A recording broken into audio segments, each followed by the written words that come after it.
Malcolm Nance again. Well, Malcolm, all the time you have spent with U.S. military there, you heard it again. Donald Trump advocating for enhanced interrogation techniques as a way of dealing with this kind of thing, and here already it's intertwined with our campaign.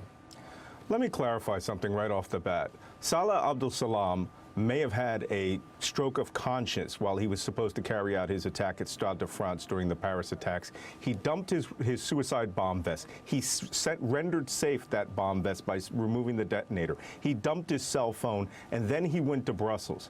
We don't have any intelligence that he was part of an operational planning cell or was a commander in any way. So capturing him was probably just capturing somebody who went on the run.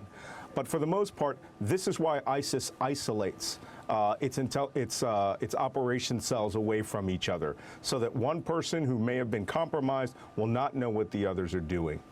Another thing, as a former member of the U.S. intelligence community and the U.S. Armed Forces, we cannot be ordered to commit war crimes. You cannot change the laws to make us dishonor ourselves by committing war crimes. We have already gone down that path. As General Hayden said just a few weeks ago, the United States military and the Central Intelligence Organizations and national intelligence will not carry these orders out again. So all of this bluster is not helping us. It is playing great in Raqqa, but it is not going to play well in the European Union or the United States. Well, that was my next question. Do you really think it is playing overseas? Good God, they're probably cutting videos of this right now.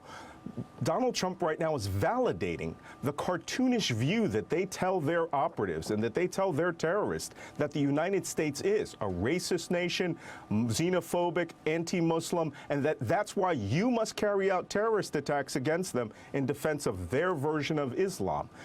This is detrimental to the counterterrorism and anti-terrorism missions around the world. There are intelligence officers right now that are going to have to contend with their partners over what's being said during the U.S. presidential race. It's irresponsible, and it needs to stop. He needs to consult with General Flynn, who I understand he's been talking to from Defense Intelligence Agency, and get a broader view about this. But this is not helping us at all. And yet you see the temptation to look at these pictures, to go on television today in this country and say, this is exactly what I'm talking about. This is exactly what we must keep from our shores.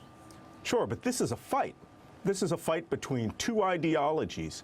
Even though ISIS has this corrupt ideology where they believe that they are in a clash of civilizations with Western civilizations and Christianity, they're also in a fight with Islam. They are an existential threat to Islam. It's that 30% of the population in Molenbeek, the Muslims who are there, they're not the sea that ISIS is operating in. They're not covering for ISIS. They're going to be the victim population of ISIS. ISIS believes that if they don't join their cause, that they should be killed just as quickly along with the rest of the West. So for the most part, you know, ISIS itself is now seeing these strategic punches that they're throwing at Europe and may throw at the United States in the future as being,